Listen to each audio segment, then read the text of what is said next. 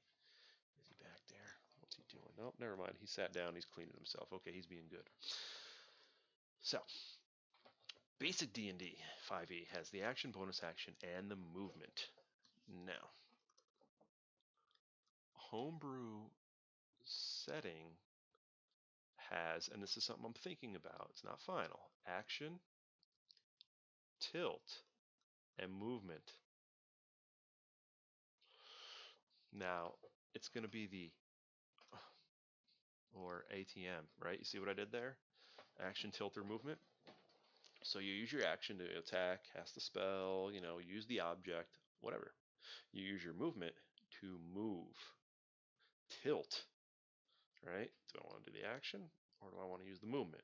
You see what I'm saying? It could go either or. All right, I want to dash this turn, so you can use my tilt to move, or I need to attack again. I'm going to use my tilt to attack a second time.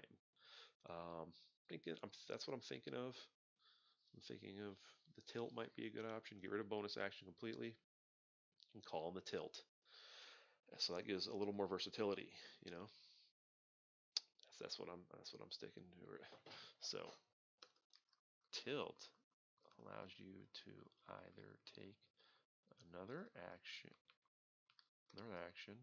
or another movement. And this isn't Mario Kart. You can't double dash. Mm-mm-mm-mm. Nope. So a third.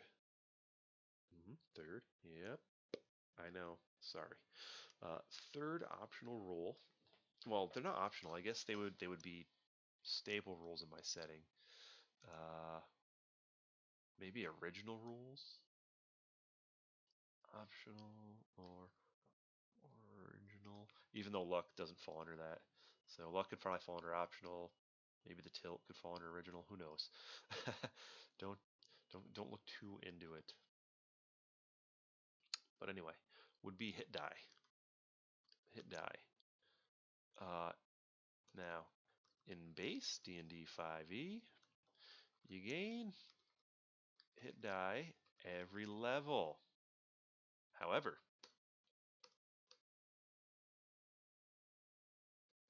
in homebrew setting, you gain hit die at first level, at wait, at the first level of every new proficiency modifier, at level 20, and sometimes at each ASI. So what that means is uh, you will start off with your normal hit points at level 1. And when you get that proficiency modifier that goes from a 2 to a 3, you will gain your second hit die. You're probably wondering, wow, why? Why do I want to be so squishy for so long? But you're forgetting one thing. Or maybe you're not forgetting one thing. Maybe you kind of know in your mind. You're like, well, this is a different setting, so the options might be different. You know what I mean? The spells might not be as many dice. The attacks might not be as frequent. But you're saying, well, not as frequent, but you have a tilt in there. That kind of adds a second attack. Uh, I guess. I mean, you can't cast 2 spells with it. Making things more mortal, I suppose. But let's count it this way: proficiency modifier 2, right? 3, 4, 5, and 6. That's 5 dice, right? And again at level 20. But you have to go your whole class from level 1 to 20 to get that bonus. you don't necessarily get that bonus at level 20. I'll put a little star next to it so we know something's up with that. That will tell us something is up with that. Or actually, at level 20, if all 20 levels devoted to one class. All right, and what I mean by sometimes at each ASI is this is the way the ASIs will work. Oh crap, that's what I should do. Yes. ASI either +2 to 1 stat, +1 to 2 stats. Oh, I should put that symbol. Get back here. There we go, semicolon. Feature or a hit die. That's right. You can buy more hit die. So not only would you have your normal 5 in 20 levels, with a bonus 6 if you strictly level up, but you can also get 4, 8. What is that? Wow, my brain is like, I'm not thinking right now. 4, 8, 12, 16, and 19. Another 5. So that'd be a total of 11 hit die. I know, I know. You're like, but I get 20 hit die in regular D&D 5e. Why do I need your optional 11 hit die? That just sounds weak and lame. um, but you figure if the heroes have less hit points, maybe the monsters might also have less hit points. Maybe this will make combat go quicker. It'll give you more of a feeling of mortality. I don't know. It's all work in progress. I want to see how it works. I think it might be interesting. Like, wow, you know what? My character is very vulnerable. I have like 8 hit points. Oh, and the features too. You can also get like a feature. Yes, you can buy certain optional features when you're building your character at first level. You'll have your race that you choose, and they'll have racial features. Some will be staple, and some will be a choice. It's like, all right, here, like, let's say there's 4 that you automatically get for being that race, and then here's 5. You know, choose 2 from the 5 options. One of the options might be extra hit points. Like, all right, well, this character gets this many extra hit points from this race, or this character gets this many hit points. I'm thinking of that too. That might be interesting. So, like, you're a let's say you're a dwarven warrior, right? You're like, all right, I have 10 hit points at level 1. But I also have a 16 constitution, so that's a 13. Sweet, yeah, I am really diesel. But now I spent one of my optional features on the extra hit points. The dwarf, let's say, we'll say they get like 6 extra hit points or 5 or something like that at level 1. If they choose the feature. All right, cool. Now I have 18 hit points at level 1. So you're not as squishy. Um, you got a little more survivability, but as you level up and you go to level 2 and, 3 and 4 and stuff, you get a little more powerful. But you'll get your hit die increase once you hit level 5. I know some people will be like, "Oh, that sounds lame." Well, you could always do the traditional method. It's an option. I mean, you could be like, you know what, screw this. I'm not listening to this guy's rules. I'm just gonna, do all 20 hit die, and maybe it'll work out for you. Whatever. More power to you. That's the flexibility of these games for Dungeons and Dragons and such. That's the best part. You can put it together how you want.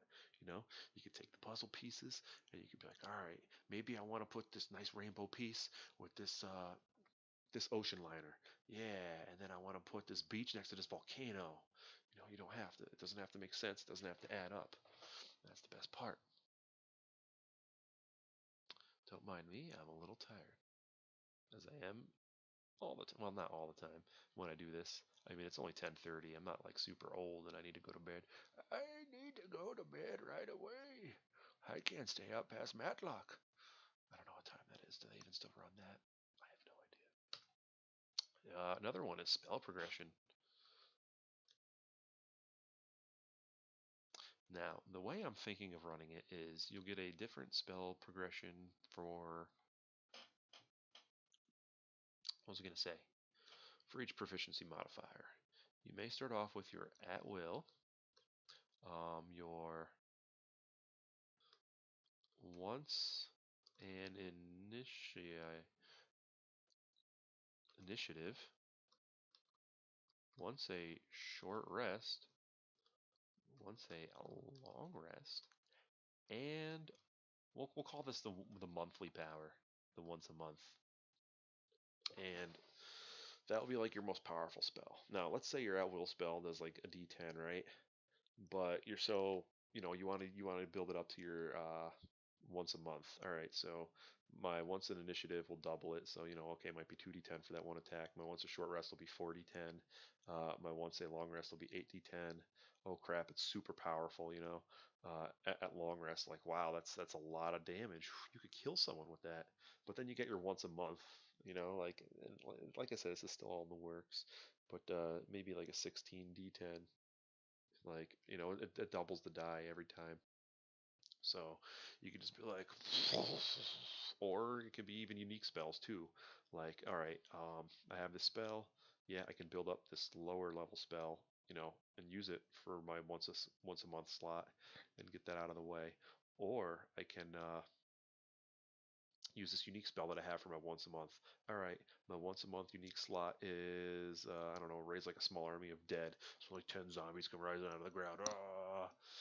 And yeah, you now have 10 zombies, but you can't really use it again for another month. But it's cool because you have some temporary meat shields.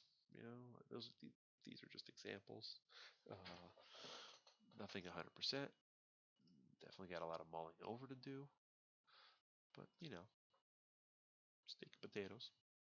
Need a little side, some broccoli, some applesauce, maybe some baby corn, some baby carrots, a little piece of pineapple, stuff like that. What other things? So yeah, those are just some optional rules. As an example of some of the ones that I think they'll be integrals to the setting. What I mean by optional is you don't have to have them for the setting, but if your setting is going to have like unique rules, then they'll obviously become a part of the rule system. They won't be optional anymore. It's like this setting uses these rules.